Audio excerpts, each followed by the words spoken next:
Hello everyone. मैं नवीन तोमर आप सभी का स्वागत करता हूं इस नए वीडियो पर और अपने चैनल पर। और आज का जो टॉपिक है वो बहुत ही इम्पोर्टेंट टॉपिक है, क्योंकि रियल एस्टेट सर्कल में, मेरे सर्कल में भी और बहुत सारे इन्वेस्टर्स जिनसे हम लोग बातें करते रहते हैं, उनके भी जहन में एक सवाल बहुत दिनों से दौड़ रहा है कि अब पैसा कहां बनेगा। पिछले 2 ढाई साल में real estate market, specially high rise apartments, बहुत ही तेजी से बढ़े। बहुत लोगों ने पैसा भी कमाया, लेकिन कुछ लोग ऐसे थे जिन्होंने इस चीज को मिस आउट कर दिया। तो वो लोग जिन्होंने इस चीज को मिस आउट कर दिया, या फिर वो लोग जो ऑलरेडी वहां से पैसा अर्न कर चुके हैं और अब ये सोच रहे हैं कि रियल एस्टेट मार्केट बहुत तेज बढ़ चुकी है, कहां तक बढ़ेगी और कहां पैसा लगाएं, कौन सी ऐसी जगह है जहां पे वो अगेन उस पॉइंट पे एंटर कर सकते हैं, कौन सा वो सेगमेंट है जहां पे वो उस पॉइंट पे एंटर कर सकते हैं जहां पे हाई राइज रेजिडेंशियल अपार्टमेंट की जो मार्केट थी वो 2022 में खड़ी थी। यानी कि वो पॉइंट, वो टाइमिंग, वो प्राइस पॉइंट। तो इन्हीं सभी सवालों का जवाब दूंगा। वीडियो में अंत तक बने रहिएगा। आखिरी में ये भी बताऊंगा कि आप क्या कर सकते हैं। और इस टाइप के वीडियोस को देखने का सबसे अच्छा तरीका ये है कि आप इसको 1.5x पे देख सकते हैं। और अगर आपके पास समय की और कमी है, आपने किसी ऐसे समय पे क्लिक किया है कि आप इस वीडियो को बहुत ज्यादा लंबा कंटिन्यू नहीं कर सकते, तो आप इसको वॉच लेटर में डाल लीजिए। आपके यूट्यूब के जो पेज है उसके अंदर ऑप्शन होता है वॉच लेटर, और आराम से गाड़ी ड्राइव करते हुए, कैब में पीछे की सीट पर बैठे हुए, या फिर शाम की या मॉर्निंग वॉक पे अपना हेडफोन्स डालिए और तसल्ली से सुनिए, क्योंकि इसमें सुनने का ज्यादा है और देखने का कम है। तो चलिए टॉपिक पे आगे बढ़ते हैं और वीडियो की शुरुआत करते हैं। तो अब वीडियो में आगे बढ़ते हैं और वीडियो की शुरुआत करते हैं। मैंने कुछ पॉइंटर्स बना लिए ताकि इंपॉर्टेंट पॉइंट्स मिस ना हो और हम मुद्दे की बात पर रहें और कोई ओवरबोर्ड भी ना हो। तो 3 चीजें हैं जहां मुझे लगता है कि आने वाले टाइम में उतना ही आपको अप्रिसिएशन मिलेगा जितना आपको हाई राइज रेजिडेंशियल अपार्टमेंट्स में मिला था 2022 से लेके अब तक। और ये वो जगहें हैं, ये वो पॉइंट है जहां पे रियल एस्टेट मार्केट में स्कोप है। अभी भी मोमेंटम बचा हुआ है, अभी भी उतना जूस बचा हुआ है कि आप 1.5 से 2x तक कर सकते हैं अपने पैसे को। तो ये 3 चीजें हैं: plots, builder floors and commercial properties. इन तीनों के बारे में डिटेल में डिस्कस करेंगे। पहले कारण डिस्कस करेंगे, एंड में ये डिस्कस करेंगे कि आप क्या कर सकते हैं। तो शुरुआत करते हैं प्लॉट्स एंड बिल्डर फ्लोर से। इनको हम एक ही सिक्के के दो पहलू समझ सकते हैं, क्योंकि एक चीज दूसरे से बहुत क्लोजली रिलेटेड है और एक दूसरे के ऊपर रिपल इफेक्ट क्रिएट करती है। वैसे तो रियल एस्टेट मार्केट में हर चीज एक दूसरे के ऊपर इम्पैक्ट डालती है, कोरिलेटेड होती है और रिपल इफेक्ट क्रिएट करती है, बट इन दोनों का एक दूसरे के साथ बहुत ज्यादा रिलेशन है। इसीलिए मैं कह रहा हूं कि एक सिक्के के दो पहलू हैं। तो सबसे पहली चीज, प्लॉटों में डिमांड क्यों रहेगी आने वाले टाइम पे। एक तो उसका एक हिस्टोरिकल रीजन है कि एक सदाबहार चीज है और सदियों से चलती आई है इसकी डिमांड, और सदियों तक आगे तक चलती रहेगी। लैंड हमेशा ही लिमिटेड है, एक बेसिक रीजन है। दूसरा जो इंपॉर्टेंट रीजन जो मुझे लगता है वो ये है कि 2022 से लेके 2023 के एंड तक जो प्लॉटों के प्राइसेस थे वो उतनी तेजी से नहीं बढ़े जितनी तेजी से अपार्टमेंट्स के या फ्लैट्स के रेट बढ़े थे। तो यहां पे वो जो गैप है वो क्रिएट हो गया है।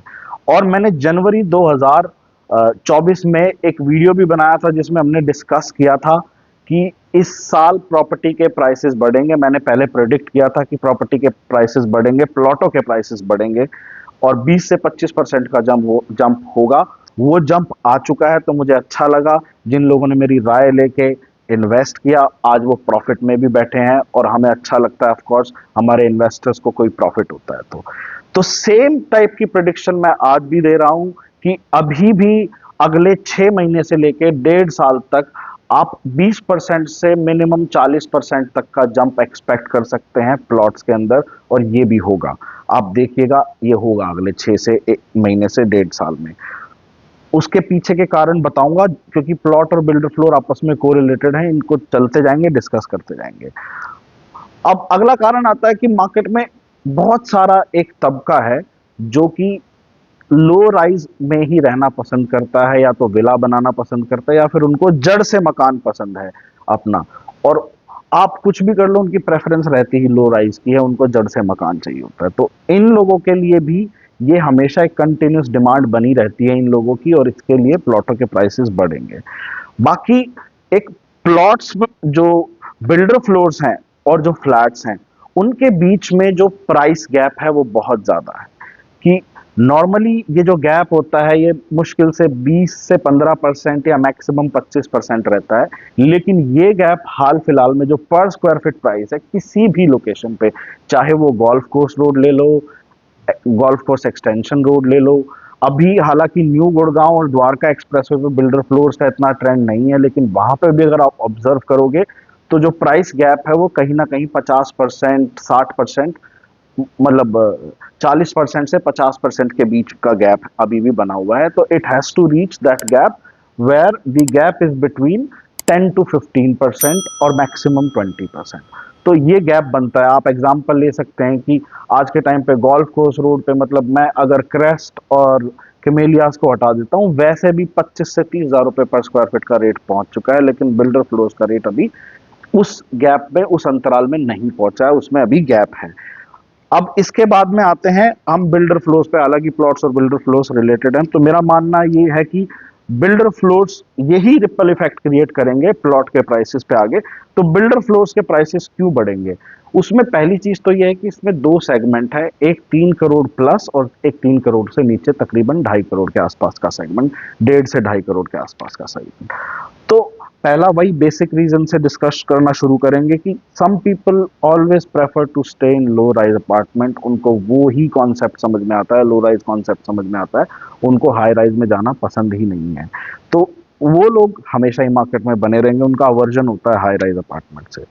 अब जो दूसरी चीज आती है कि too much price hike in flats and apartments, उसकी वजह से एक वॉइड क्रिएट हो गया है, बहुत ज्यादा गैप क्रिएट हो गया। अब इतना गैप क्रिएट होने के बाद में जो जैसे हाई राइज अपार्टमेंट्स हैं, अगर आप हाई राइज अपार्टमेंट देखोगे तो आज अच्छे हाई राइज अपार्टमेंट, चाहे वो अंडर कंस्ट्रक्शन है या रेडी टू मूव है, 3 करोड़ रुपए से नीचे नहीं मिलता कुछ भी। 3.5 करोड़, 4 करोड़, 4.5 करोड़। अब कोई भी इंसान जब इतना पैसा स्पेंड करने के लिए जाता है तो फिर उसका दिमाग कई डायरेक्शंस में दौड़ता है। और इस पॉइंट पे जब हम 3.5 4 करोड़ की रेंज पे जाते हैं तो उस टाइम पे बिल्डर फ्लोर की जो कैटेगरी है वो बहुत कॉम्पिटिटिव हो जाती है इनके साथ में, कि वो एकदम बराबर आके खड़ी हो जाती है कि 3.5 से 4 करोड़ रुपए में मुझे फ्लैट मिल रहा है और 3.5 से 4 करोड़ रुपए में मुझे ये बिल्डर फ्लोर मिल रहा है। तो अब उसमें होता क्या है कि एक तो बिल्डर फ्लोर सेंट्रल लोकेशंस पे हैं, दूसरा वहां पे आपको 40 से 50 लाख रुपए, मिनिमम 20 लाख रुपए से लेके 40 लाख रुपए के बीच में इंटीरियर्स की कॉस्ट में सेविंग होती है। उसके बाद में बिकॉज ये सेंट्रल एरिया में है, मेन डाउनटाउन एरियाज में है, तो of course schools, hospitals, transportation, जितना भी सोशल इंफ्रास्ट्रक्चर है वो यहाँ पे बेटर होता है। तो आदमी सोचने पे मजबूर हो जाता है कि मैं उतने ही पैसे लगा के ऐसी जगह पे जाऊं जहां पे अभी भी डेवलपमेंट बाकी है, और मैं एकदम से जाके रहूंगा तो मुझे कुछ चैलेंजेस फेस करने पड़ेंगे। और ये बिल्कुल सेंट्रल एरिया में, ऑफ कोर्स ये बहुत ज्यादा गेटेड वाला कॉन्सेप्ट नहीं है, और कुछ कंसर्न्स हैं, प्लस माइनस हैं, और तो ये सब एक्सप्लोर करता है। उसके बाद में बिल्डर फ्लोर्स में आपको एफिशिएंसी ज्यादा मिलती है कि उतने ही पैसे में आपको बड़ा बिल्डर फ्लोर मिल रहा है, ज्यादा स्पेस मिल रहा है, और अपार्टमेंट आपको छोटा मिल रहा है। तो ये सभी सवाल आके खड़े हो जाते हैं। इसके बाद में एक स्टेटस सिंबल भी होता है कि भाई आप मेन एरिया में रह रहे हो, सेंट्रल एरिया में रह रहे हो, डीएलएफ फेज 1 में रह रहे हो, 2 में रह रहे हो, या फिर सुशांत लोक में रह रहे हो, सोना रोड पे भी रह रहे हो, लेकिन आप मेन एरिया में रह रहे हो, मेन गुड़गांव में रह रहे हो, तो एक वो एक स्टेटस सिंबल का भी इशू होता है। प्रॉपर्टी ऑफ कोर्स एक घर रहने की जगह है, but it is also a status symbol as well for lot of people. तो वो लोग हैं, तो ये काफी जो प्राइस बढ़ गए हाई राइज अपार्टमेंट की के, उसकी वजह से एक पैरेलल ये ऑप्शन क्रिएट हो गया है कि लोग कंफ्यूज हैं कि बिल्डर फ्लोर लें कि अपार्टमेंट लें। उस वजह से बहुत सारा कन्वर्जन जो है वो बिल्डर फ्लोर्स की तरफ हो रहा है अब हाल फिलहाल में लोगों का। दूसरा जो है, आपको इसके अंदर फिर जो चीज आती है वो आती है आपकी, जो एक वॉइड क्रिएट हो गया है आपका 1.5 करोड़ रुपए से 2.5 करोड़ रुपए के सेगमेंट में। आज के टाइम पे अगर आप गुड़गांव में किसी भी रियल एस्टेट ब्रोकर को फोन करते हो और बोलते हो कि मेरा 1.5 करोड़ रुपए बजट है या 2 करोड़ रुपए बजट है और मुझे हाई राइज अपार्टमेंट चाहिए, तो आपको बहुत लिमिटेड ऑप्शन मिलेंगे। रेडी टू मूव भी बहुत लिमिटेड है, अंडर कंस्ट्रक्शन तो शायद है ही नहीं, पिछले 1 डेढ़ साल में कोई लॉन्च ही नहीं हुआ ऐसा जो 1.5 से 2 करोड़ रुपए के सेगमेंट में हो। फिर उसमें भी आपको साइज का चैलेंज आता है, लोकेशन का चैलेंज आता है, सोशल इंफ्रास्ट्रक्चर का चैलेंज आता है। तो इसी वजह से एक वॉइड क्रिएट हो गया और इस वॉइड को बहुत अच्छे तरीके से समझा कुछ नए अपकमिंग डेवलपर्स ने जो बिल्डर फ्लोज बनाते थे। मैं नाम ले रहा हूं लेकिन इनमें से कोई ऐसा नहीं कि कोई फेवरेटिज्म है, but these are one of the popular names who have identified this opportunity और लोगों को बहुत ही अच्छे स्पेशियस घर with good quality interiors, good construction quality लोगों को दे रहे हैं, एक अच्छा ऑल्टरनेट ऑप्शन दे रहे हैं। जैसे कि निटारा हो गया आपका, सीबीएस हो गया, आराध्या होम्स हो गया, त्रेहान बिल्डर हो गया, लबर्नम हो गया। तो ये लोग जो है इन्होंने अभी सेक्टर 63, 63A में अदानी की प्लॉटेड डेवलपमेंट में, 67, 67A में और अभी 71 में भी इन्होंने शुरू कर दिया है। तो ये लोगों का एडवेंट हो गया है और इन्होंने एक ऑप्शन देना शुरू कर दिया है। तो ऑब्वियस सी बात है, ये लोग जब बनाएंगे लोगों के लिए मकान बनाएंगे तो इनको भी प्लॉट्स की जरूरत है और ये प्लॉट खरीदेंगे। तो इसकी वजह से भी मार्केट में मोमेंटम आगे बढ़ता रहेगा, बनता रहेगा और प्लॉटों के प्राइसेस कंसिस्टेंटली बढ़ते रहेंगे और बिल्डर फ्लोर भी जैसे जैसे इन्वेंट्री सोल्ड आउट होती है वो वैसे वैसे आगे बिकते रहेंगे और आपका प्राइस बढ़ता रहेगा। उसके बाद में अब धीरे धीरे एक चेंज और आएगा which I am seeing slowly and slowly happening, कि अभी तक तो ये जो जितने भी बिल्डर फ्लोर वाले बंदे थे, जो ये डेवलपर है, जैसे मैंने जिनका नाम लिया, Trehan, CVS, Nitara, etcetera etcetera, इसके अलावा जब अफोर्डेबिलिटी फैक्टर एक चैलेंज हो गया है, लोगों को 1.5 से 2.5 करोड़ रुपए में कोई मकान नहीं मिल रहा है, तो मुझे ऐसा लगता है कि इंडिविजुअल लोग आपस में भी कोलैबोरेट करेंगे। एक फैमिली है, दो भाई हैं, पेरेंट्स हैं, मिल के एक प्लॉट खरीद लिया, उसके ऊपर कंस्ट्रक्शन कर ली। दो तीन दोस्त हैं, उन्होंने मिल के प्लॉट खरीदा और उसके ऊपर कंस्ट्रक्शन कर ली। उसमें टेक्निकलिटीज जरूर हैं, जब नॉन रिलेशन में होते हैं, जब आप फैमिली रिलेशन में नहीं होते तो लोन वगैरह के चैलेंजेस आते हैं, but I see that happening in the near future for sure. तो इसकी वजह से भी प्राइसिंग में अभी इंक्रीज आएगा, क्योंकि ऐसे ही लोग, इंडिविजुअल जो लोग हैं, कॉमन लोग जो हैं, वो भी बिल्डर बनना शुरू हो जाएंगे। ऑफ कोर्स ये सभी लोग जो मैं जिनकी बात कर रहा हूँ, त्रेहान वगैरह, ये सब ये भी ऐसे ही थे, धीरे धीरे आगे बढ़े। तो ये एक मार्केट का ट्रेंड है जो मुझे लगता है बढ़ता हुआ नजर आ रहा है। तो इन्हीं सब रीजन से जो है मुझे प्लॉटों के और बिल्डर फ्लोर्स के दोनों के प्राइसेस बढ़ते हुए नजर आ रहे हैं। एंड में डिस्कस करेंगे कि आप क्या कर सकते हैं। अगला जो सेगमेंट आता है वो सेगमेंट आता है कमर्शियल प्रॉपर्टीज का। अब मुझे पता है बहुत सारे लोग कमर्शियल प्रॉपर्टीज के बारे में अलग अलग ओपिनियन रखते हैं। कुछ लोगों का मानना है कि कमर्शियल प्रॉपर्टी फेल होती हैं, ये होता है वो होता है। मैं उस चीज से एग्री नहीं करता। मैं ये नहीं कहता कि कमर्शियल प्रॉपर्टी फेल नहीं होती, लेकिन उसके पीछे बहुत सारे कारण है। मैंने एक वीडियो बनाया है कि वाई कमर्शियल प्रॉपर्टीज फेल, आप वो देख सकते हो। But I am somebody who believe that true wealth is only created through commercial property. क्योंकि जब आप देखोगे आज गोल्फ कोर्स रोड पे भी जो प्रॉपर्टी है, अगर उतने ही पर स्क्वायर फीट प्राइस में आपको रेजिडेंशियल प्रॉपर्टी मिलती है, उतने ही पर स्क्वायर फीट प्राइस में आपको कमर्शियल प्रॉपर्टी मिलती है। तो कमर्शियल प्रॉपर्टी का any day this is no brainer की जो रेंटल यील्ड होती है वो रेजिडेंशियल प्रॉपर्टी से ज्यादा होती है। रेजिडेंशियल प्रॉपर्टी की जो रेंटल यील्ड होती है वो 1.5% से मैक्सिमम 3% जाती है, और कमर्शियल प्रॉपर्टी की कहीं ना कहीं 4.5-5% से लेकर 9% तक जाती है। तो सेम पैसे देके अगर आपको हायर रिटर्न मिल रहा है तो वो प्रॉपर्टी ऑब्वियसली हमेशा बेटर है। अगर इसके लिए कोई रॉकेट साइंस की जरूरत नहीं है समझने के लिए, एक 5वीं 6ठी क्लास का बच्चा भी इस बात को समझ सकता है। बट हाँ, बहुत सोच समझ के ही कमर्शियल प्रॉपर्टी में इन्वेस्ट करना पड़ता है, और आपको अच्छा ज्ञान होना चाहिए, अच्छी रिसर्च होनी चाहिए, या फिर एक अच्छा कंसल्टेंट होना चाहिए आपका। वो कोई रियल एस्टेट ब्रोकर भी हो सकता है, मैं भी हो सकता हूँ, आपका दोस्त भी हो सकता है, आपका रिश्तेदार भी हो सकता है जिसको इस चीज की नॉलेज है। बट बहरहाल हम डिस्कस करते हैं कि मुझे क्यों लगता है कि कमर्शियल प्रॉपर्टीज आगे आने वाले टाइम पे इंप्रूव करेंगी। तो जैसा मैंने बताया कि एक गैप क्रिएट हो गया है कमर्शियल प्रॉपर्टी और रेजिडेंशियल बिल्डर फ्लोर्स में, और रेजिडेंशियल प्रॉपर्टी जो फ्लैट्स है उनमें, ऐसा सेम गैप जो है इस टाइम पे बढ़ गया है। जो एक मार्केट स्टैंडर्ड, जो एक ट्रेंड है और एक जो स्टैंडर्ड गैप है, वो बढ़ गया है रेजिडेंशियल प्रॉपर्टी में और कमर्शियल प्रॉपर्टी में। ये मैं ज्यादा क्लोजली रिलेट कर पाता हूँ ऑफिस स्पेस से, क्योंकि वो थोड़ा क्लोजर होता है। ऑफिस स्पेस यूजुअली जो है वो 1.5 टाइम्स होता है आपका रेजिडेंशियल प्रॉपर्टी से उस एरिया की। एक जैसे अगर आप ए ग्रेड रेजिडेंशियल प्रॉपर्टी को मेजर करें तो ए ग्रेड कमर्शियल प्रॉपर्टी से मेजर करें तो 1.5 टू 2 टाइम्स होता है, और जो रिटेल प्रॉपर्टी होती है वो कहीं ना कहीं 2.5 टू 3.5 टाइम्स होती है, depending upon property to property उस पर्टिकुलर लोकेशन में। तो आज गोल्फ कोर्स रोड पे 16 हजार से लेके 20-22 हजार रुपए पर स्क्वायर फीट का प्राइस है कमर्शियल प्रॉपर्टी का, ऑफिस स्पेस का, और 35-40 हजार रुपए से लेके 60-65 हजार रुपए पर स्क्वायर फीट तक का रेट है आपका रिटेल प्रॉपर्टी का। वहीं जब आप इसको कंपेयर करने लगते हैं तो जैसा मैंने बताया कि गोल्फ कोर्स रोड पे एक एवरेज प्राइस ही जो है वो 22 हजार रुपए 23 हजार रुपए पर स्क्वायर फीट है किसी भी रेजिडेंशियल प्रॉपर्टी का, और ऊपर जाएंगे तो 40 हजार 50 हजार 1 लाख रुपए पर स्क्वायर फीट भी है। बट मैं कैमेलियाज क्रेस्ट वगैरह को इस चीज में कैलकुलेट नहीं करता, बट हाँ उनको अगर मेजर करने लगे, बेंच मार्किंग करने लगे तो फिर 1 होराइजन 2 होराइजन जो प्रॉपर्टी है उससे बेंच मार्किंग करनी पड़ेगी, तो वहां पे भी आपको वो गैप क्लियरली नजर आ रहा है कि वो ऑलमोस्ट बराबर आ गए। तो ये गैप अभी फ्यूचर में फिलअप होना है, इसलिए कमर्शियल प्रॉपर्टीज अभी आगे बढ़ेंगी। दूसरा रीजन ये है कि वर्क फ्रॉम होम का जो कॉन्सेप्ट है वो भी अब धीरे धीरे खत्म होता जा रहा है, लोग ऑफिस में वापस जा रहे हैं, कंपनीज वापस स्पेस एक्सपैंड कर रही हैं, तो उस हिसाब से मुझे लगता है ऑफिस स्पेस की मार्केट अभी और बहुत तेजी से बढ़ेगी। और हाल फिलहाल में भी अगर आप देखोगे ना तो गोल्फ कोर्स रोड पे अगर आप 10 हजार स्क्वायर फीट प्लस एरिया लेने जाओगे तो आपको लिमिटेड ऑप्शन मिलेंगे।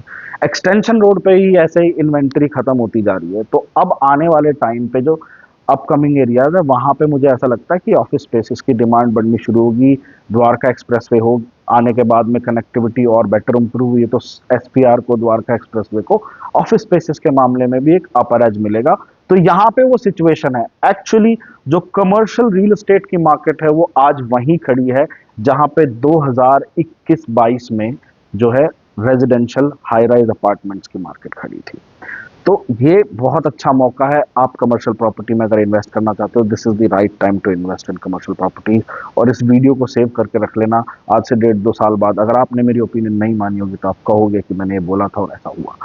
उसके बाद में अब बहुत सारे लोग ये कहते हैं कि कम जैसे रिटेल मार्केट है, मॉल तो खाली पड़े हैं, मॉल तो ये पड़े हैं, मॉल तो वो पड़े हैं। मैं नहीं एग्री करता, पड़े हैं खाली, लेकिन जहां पे जिन बिल्डर्स की नीयत ही सिर्फ माल बेचने की थी, प्रॉपर्टी बेचने की थी, उनके खाली पड़े हैं।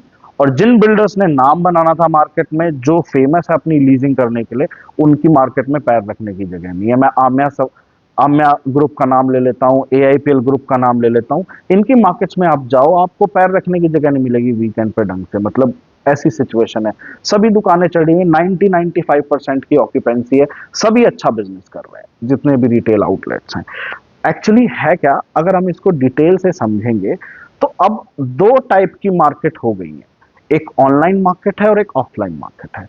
तो जो लो इन्वॉल्वमेंट परचेज है, जैसे कि आपका 1000, जिसमें मतलब आप मनी वाइज ही कह सकते हो कि आपको अगर आपका कार्ड साइज 1500-1600, मैक्सिमम 2-2.5 हजार रुपए तक का है, depending upon category two category, तो वो ऑनलाइन में जाते हैं। लेकिन जहां हाई इन्वॉल्वमेंट परचेज है, आप एक छोटा सा एग्जांपल ले लो, आज के टाइम पे स्नीकर्स हैं, शूज हैं, वो इतने महंगे होंगे, 10-10 15-15 हजार रुपए के जूते हैं, आप ऑनलाइन नहीं खरीद सकते। आप जाओगे जरूर एक बार मार्केट में जाके देख के आओगे, हो सकता है वहां आपको वो प्राइस ना मिल रहा हो, आप ऑनलाइन जाओगे, लेकिन जाओगे जरूर। और जब भी बंदा, कोई भी इंसान किसी शॉप में जाता है तो जो विजुअल मर्चेंडाइजिंग है, जो शॉप का डिजाइन है, वो होता ही ऐसा है कि आपको इंपल्सिव बाइंग करने पे मजबूर कर देता है। तो जो भी हाई इन्वॉल्वमेंट है, या फिर कोई क्लोथ्स के मामले में भी ऐसा है कि जब आप कोई कपड़े खरीदने जा रहे हो जो 5,000-10,000 रुपए से शुरू होते हैं वो कपड़े, तो हाई इन्वॉल्वमेंट जो भी परचेज है वो आपकी ऑफलाइन ही हो रही है। ऑनलाइन सिर्फ लो इन्वॉल्वमेंट वाली है, डिजाइनर कपड़े हैं, शादी के कपड़े हैं, और बहुत सारी ऐसी चीजें हैं, लेडीज का जितना भी जो सूट हैं या फिर ड्रेसेस हैं जो हाई इन्वॉल्वमेंट है, 1500-2000 रुपए की बात नहीं कर रहा, जहां 2,500 रुपए से ऊपर कार्ड साइज जाता है। इवन जो आपकी ग्रोसरी परचेज है, जैसे ही आप मंथली ग्रोसरी परचेज करने जाते हो, तो मंथली ग्रोसरी परचेज करने के लिए आज भी आप सोदी सुपरमार्ट चले जाओ, या और मैं किसी ब्रांड स्पेसिफिक नहीं हूं बट एक एग्जांपल दे रहा हूं, तो दो मार्केट क्रिएट हो गई है, ऑफलाइन एंड ऑनलाइन, दोनों एक दूसरे को कॉम्प्लीमेंट करती हैं, बहुत ज्यादा compete नहीं करती। थोड़ा बहुत कंपटीशन तो हर एक में होता है, भाई भाई में भी होता है, तो ये तो फिर भी बेचारे बिजनेस है, एक दूसरे को compete करेंगे ही करेंगे। तो वो चीज है। उसके बाद में entertainment has become a very major reason, a big reason for people to go out to these markets. लोग वर्क फ्रॉम होम भी कर रहे हैं। यहाँ पे न्यूक्लियर फैमिलीज रहती हैं गुड़गांव में। बहुत कम फैमिलीज हैं जो पूरा परिवार रहता है, चाचा ताऊ दादा दादी सब साथ रहते हैं। तो सबको वीकेंड पे बाहर निकलने के लिए एक जगह चाहिए। इनफैक्ट रोज निकलने के लिए एक कारण चाहिए लोगों को। वीकेंड तो है ही है, चाहे वो बच्चों को घुमाने का कारण हो, चाहे वो खुद घूमने का कारण हो, चाहे वो पबिंग हो, चाहे वो आप वैसे ही विंडो शॉपिंग के लिए भी चले जाओ, तब भी बाहर जाने का कारण चाहिए। अब बंदा बाहर जाएगा, पैसा खर्च करके आएगा। मैंने तो आज तक कोई आदमी नहीं देखा बाहर गया बस चला गया और बिना पैसे खर्च करे वापस आ गया। हाँ, अनटिल अनलेस आप बहुत ही ज्यादा मतलब तेज हो या समझदार हो कि पैसे नहीं खर्च करते। तो people need reasons to go out. तो मेरे हिसाब से अभी कमर्शियल मार्केट में भी बहुत स्कोप है और अर्ली स्टेज है, और ये जो मैंने फैक्टर्स बताए जिनकी वजह से ये चेंजेस आएंगे। तो अब एंड में आते हैं, व्हाट कैन यू डू। ये ही सबसे इंपॉर्टेंट चीज है जो आप कर सकते हैं, और ये सोल्यूशन है, ये इंपॉर्टेंट पॉइंट है वीडियो का। तो पहले आते हैं प्लॉट्स पे। तो प्लॉट्स में आप डीडीजेवाई के प्लॉट्स खरीदिए। कोशिश करिए 150 स्क्वायर यार्ड प्लस हो। नीचे भी ले सकते हैं, उसमें आप 2 BHK बना सकते हैं, बाद में खुद से बना के बेच सकते हैं। बहुत सारे ऑप्शंस हैं। लेकिन अगर आपको फर्दर ट्रेडिंग करनी है, अगर किसी आप चाहते हो ऐसे बिल्डर जैसे CBS त्रेहान या ऐसे बिल्डर आके आपका प्लॉट खरीदे, या फिर इंडिविजुअल बिल्डर जो आपका प्लॉट खरीदे, तो मैं सजेस्ट करूंगा कि 150 स्क्वायर यार्ड प्लस के प्लॉट खरीदिए आप। कोशिश करिए 179 स्क्वायर यार्ड का हो। उसके बाद में अगर आप अकेले मैनेज नहीं कर सकते तो 2-3 दोस्त मिलके या रिश्तेदार मिलके आप आपस में भी खरीदिए। और मैं तो ये सजेस्ट करूंगा कि आप 2-3 प्लॉट इकट्ठे खरीदिए, ताकि जब इस टाइप के ऑर्गेनाइज्ड प्लेयर आए तो उनकी प्रेफरेंस हो सबसे पहले आपसे आके खरीदे। क्योंकि 3 प्लॉट को खरीदना एक बंदे से या फिर एक ग्रुप से ज़्यादा आसान है एज कम्पेयर टू 3 अलग अलग पार्टीज से। और उनको भी इकट्ठे 3 प्लॉट मिल जाते हैं, वरना कोई बीच में बेच रहा है कोई नहीं बेच रहा है, उनकी लेन बन ही नहीं पाती। और कोशिश करिए, जरूरी नहीं है कॉर्नर का प्लॉट खरीदे, कॉर्नर से 1-2 छोड़ के खरीद ले, ताकि उसकी पूरी जब लेन बननी हो तो वो लेन बनने में आपके 3-4 प्लॉट काम में आ जाए। ये बहुत अच्छी ट्रिक बता रहा हूँ, हम लोग पर्सनली इस ट्रिक को यूज कर रहे हैं। ये इंटरनल बात है, ये सीक्रेट है, कोई नहीं बताएगा। उसके बाद में अगर आपको बड़े प्लॉट खरीदने हैं तो आप न्यूअर सेक्टर्स में खरीदिए, जैसे golf course extension road, SPR, new Gurgaon Dwarka expressway. क्योंकि मुझे पर्सनली ऐसा लगता है कि जो ऑफ कोर्स अभी थोड़े दिन के लिए स्टिल्ट प्लस 4 फ्लोर की पॉलिसी हॉल्ट पे चली गई है, लेकिन ये पॉलिसी पास होगी होगी। लोगों को अच्छी क्वालिटी के घर सही दामों पे दिलाने के लिए इस पॉलिसी का आना बहुत जरूरी है। और इसी पॉलिसी से जो है मोमेंटम आएगा मार्केट में वापस। तो ये आएगी आएगी। बहुत सारे बिल्डर, बड़े बड़े builder, signature global, M3M, DLF, ये सभी लोग डिपेंडेंट है इस पॉलिसी पे। तो इतनी बड़ी लॉबी को गवर्नमेंट इतनी जल्दी नाराज नहीं कर सकती। तो ये पॉलिसी आएगी, हो सकता है कुछ चेंजेस आए। हालांकि जो लोग क्लोजली इन्वॉल्व हैं इस पॉलिसी मेकिंग में, डेवलपर लॉबी से भी मैं उनके टच में हूं, तो मैं आपको बहुत ज्यादा अभी डिटेल में नहीं कह सकता क्योंकि अभी ये बहुत अर्ली स्टेज है। बट ये पॉलिसी पास होगी। कुछ राइडर्स हो सकते हैं, तो जो नए सेक्टर्स हैं उनके अंदर राइडर, और जो DDJY की जो ये सोसाइटीज हैं, प्लॉटेड डेवलपमेंट है, मुझे लगता है इनके अंदर थोड़े से राइडर्स कम होंगे, इफ्स एंड बट्स कम होंगे। तो आप इनको प्रेफर करके यहाँ पे आप परचेज कर सकते हैं। और बिल्डर फ्लोर में आप क्या कर सकते हैं? बिल्डर फ्लोर में आप ये कर सकते हैं कि 2 चीजें कर सकते हैं। एक, बिल्डर फ्लोर आपने आज खरीदा, उसको खरीद के लॉक कर दी और वेट करिए। थोड़े दिन में आपको अपने आप ही उसका असर पता लग जाएगा। या फिर आप एक अंडर कंस्ट्रक्शन बिल्डर फ्लोर खरीद लीजिए। जब तक वो रेडी होगा, आपने पैसा भी पूरा नहीं दिया होगा, धीरे धीरे बढ़ता बढ़ता जाएगा और आपको आपका अच्छा अप्रिसिएशन मिल जाएगा। जब तक वो रेडी टू मूव होगा, आप ऑलरेडी अच्छे प्रॉफिट में होगे और वहां पे आप एग्जिट कर सकते हो। तो इसलिए बिल्डर फ्लोर्स में अभी भी काफी मोमेंटम बचा है और ये सही टाइम है, इन्वेस्ट करिए। फिर आती है कमर्शियल प्रॉपर्टी की बात। तो कमर्शियल प्रॉपर्टी में आप अपनी जो है बजट अनुसार, पॉकेट अनुसार इन्वेस्ट कर सकते हैं। अगर आप 50 लाख से 1.5 करोड़ रुपए के बीच में इन्वेस्ट करना चाहते हैं तो आप नेबरहुड मार्केट में इन्वेस्ट करिए। अगर आप 1.5 करोड़ प्लस हैं, 1.25 करोड़ प्लस हैं, तो आप प्री रेंटेड प्रॉपर्टीज में इन्वेस्ट करिए। आपको रेंटल भी आना शुरू हो जाएगा। रेडी टू मूव प्रॉपर्टी होती है, ऑलरेडी टेनेंट होता है, तो इससे अच्छी सिचुएशन हो नहीं सकती। और जैसा मैंने बताया, धीरे धीरे प्रॉपर्टीज के प्राइस बढ़ते जाएंगे, तो हर एक प्रॉपर्टी का प्राइस बढ़ेगा, कमर्शियल प्रॉपर्टी का प्राइस बढ़ेगा तो आपका भी बढ़ेगा। उसके बाद में आप अंडर कंस्ट्रक्शन, अगर आपको अप्रिसिएशन ज्यादा अच्छा लेना है तो आप अंडर कंस्ट्रक्शन, अगर आपका बजट 2.5 करोड़ 3 करोड़ प्लस है तो फिर आप अच्छी हाई स्ट्रीट मार्केट या मॉल्स के अंदर आप शॉप ले सकते हैं। कोशिश करिए कि मिनिमम 1000 स्क्वायर फीट लें आप, ताकि आपको एक अच्छा टेनेंट मिल सके। बहुत छोटी दुकान में डिपेंड करता है मार्केट टू मार्केट। अब यहाँ पे ना जो कमर्शियल इन्वेस्टमेंट है वो बहुत टेक्निकल है।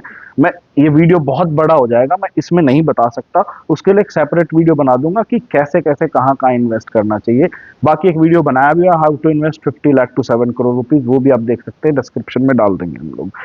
उसके बाद में आप एससीओ भी प्लॉट खरीद सकते हैं, वो भी एक अच्छा ऑप्शन है।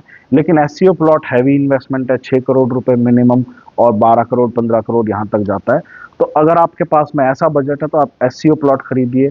उसका भी तरीका है, उसमें भी ट्रिक्स एंड टेक्निक्स हैं, वो भी अलग से बताना पड़ेगा, या फिर आप पर्सनली फोन करके डिस्कस कर सकते हैं। तो आज के लिए इतना ही, अभी के लिए इतना ही। मैं नवीन तोमर अब आपसे इजाजत चाहूंगा, फिर मिलूंगा किसी नए वीडियो में, किसी नए टॉपिक पर। जाने से पहले एक काम जरूर करते जाइएगा, अगर आपको वीडियो अच्छा लगा हो तो इस वीडियो को लाइक जरूर करिएगा, ताकि ये ज्यादा से ज्यादा लोगों तक पहुंच सके, और हमें भी इससे मोटिवेशन मिलती है, हमें भी इससे आइडिया मिलता है कि आपको हमारा कंटेंट अच्छा लग रहा है। और अगर ये काम का वीडियो लग रहा है तो आप अपने दोस्तों के साथ शेयर करिए, अपने कलीग्स के साथ शेयर करिए। ऐसा कोई भी इंसान जिसके लिए काम का हो सकता है उसके साथ में प्लीज शेयर करिएगा। आपके एक शेयर में आपकी कोई कॉस्ट नहीं लगती, लेकिन हमें बहुत मोटिवेशन मिलती है। तो अब मैं पूर्ण विराम लगाऊंगा इस वीडियो पर, और फिर मिलूंगा अगले वीडियो में। तब तक के लिए थैंक यू, 10वीं दानिया, धन्यवाद।